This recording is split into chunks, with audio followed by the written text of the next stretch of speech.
Alright, welcome back everyone, and if you're new, welcome. This is part 2 of 3 of the Persona 4 Arena Ultimax character overview. Part 1 was dedicated to the Persona-less version of Minazuki, and part 3 will be for Yu Narukami. But today we're going to be looking at my original main character in this game, one that is very much a big reason for why I still love Persona 4 Arena Ultimax. Today, we're talking about Labrys.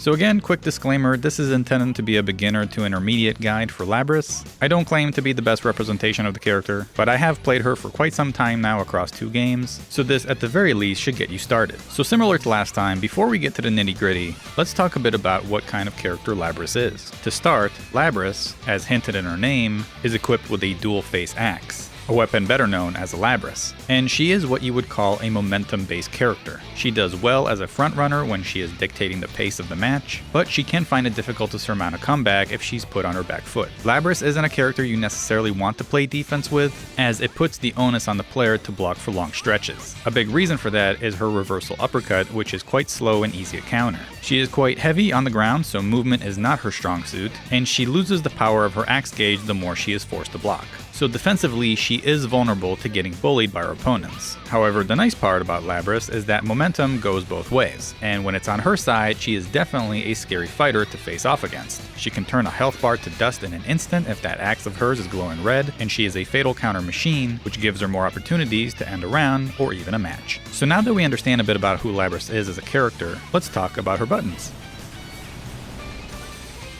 5A doesn't have a lot of range, but it is quite fast compared to the field, though it does come with plenty of recovery time. It is an attack that will fatal counter during red axe, and it is also a fairly decent stagger tool when it's on second hit. Usually 5A is reserved as a combo starter tool. 5B is a slower horizontal attack. It can be cancelled into and out of specific moves. It's a move that can also be held in place as part of her stagger offense, and even turns unblockable if held down to its full length. However, the nice part about 5B, especially defensively, is that Labrys can backdash out of it, which definitely helps her resetting neutral. This move is normally not one you want to throw out there, especially charged up, but it does have some utility during pressure or offense. 2A is a pretty good low starter. It can stagger up to 3 times, and cancel out of using normal or special moves.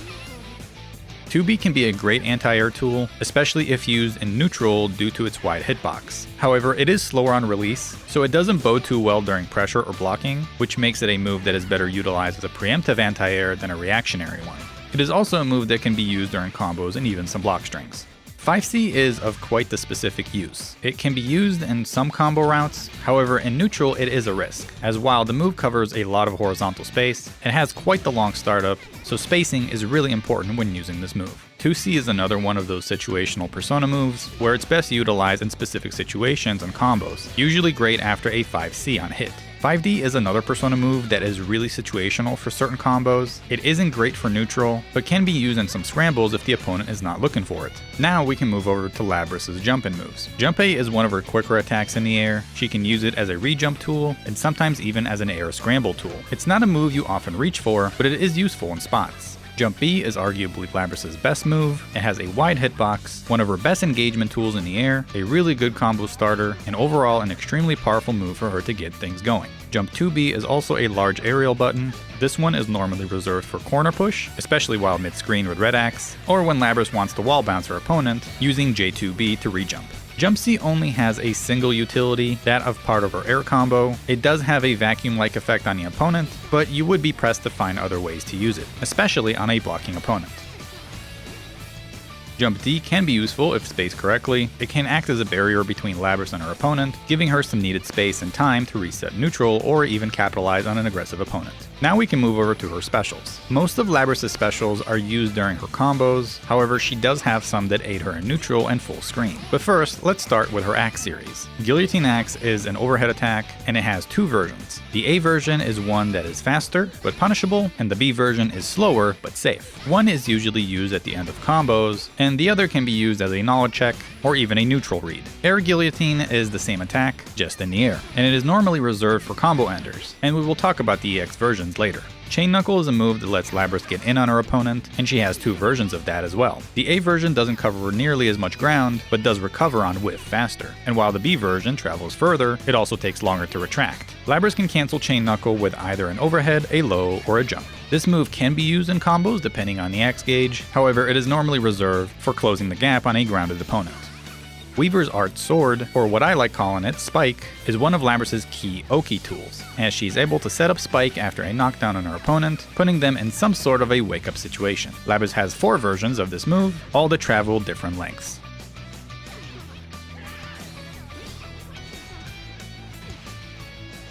Weaver's Art Orb, or simply Orb, is another tool for Labrys that can be used in some Oki situations. This move can be pretty useful as a full screen or neutral tool depending on the version. The C version, which is a little faster on startup, does not travel full screen but instead loops around an area, but the D version does travel full screen but takes much longer to start up. Lastly, both moves do allow Labrys to dash cancel out of them.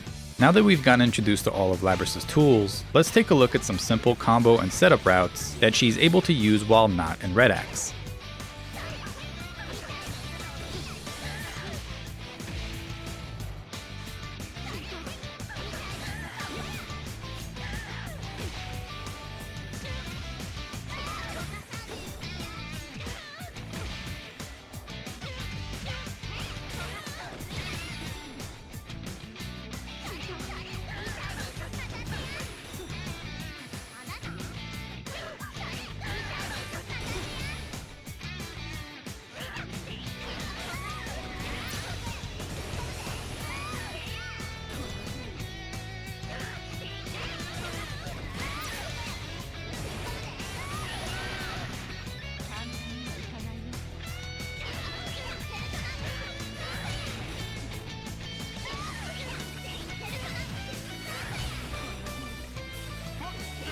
So those were all non-Red Axe combos, and while those same routes are fine on their own even during Red Axe, in order to truly maximize Labrys' potential, you would want to learn how to extend your combo for damage when she is at her most dangerous. So let's take a look at some Red Axe routes.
Now let's move on to Labrys' EX specials, and while they all have roughly the same utility as her normal versions, they do differ in some of her routes.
Lastly, I want to spend some time talking about defense, as it's something a Labrys player will have to do a lot against certain characters. So just to keep it simple, I have 3 tips when it comes to defense. The first is don't be scared to spend meter. Labrys is strong enough that when she is at her best, she doesn't have to rely a lot on meter to be successful. Many times, 50 is enough. so if you find yourself in a tight spot, don't be scared to guard cancel or guard cancel roll out of it. It is usually a worthwhile trade. Secondly, just because Labrys' reversal isn't good, it doesn't necessarily make it bad. There are some ways to make it work, such as holding it a little longer on an opponent that has you timed, or canceling it using meter. It isn't her best option on defense, but it isn't one that should be thrown out either. And finally, defensive supers are a good idea, but make sure to use them wisely, as some characters also have answers for those. And that's all I have on Labrys. To close it out, I really enjoy this character. She does have her faults, but she also is no slouch in a fight. With some getting used to, and understanding her ceiling as well as her limitations, she's a really fun and beginner-friendly character. So until the next one, keep it classy, and I'll see you all later.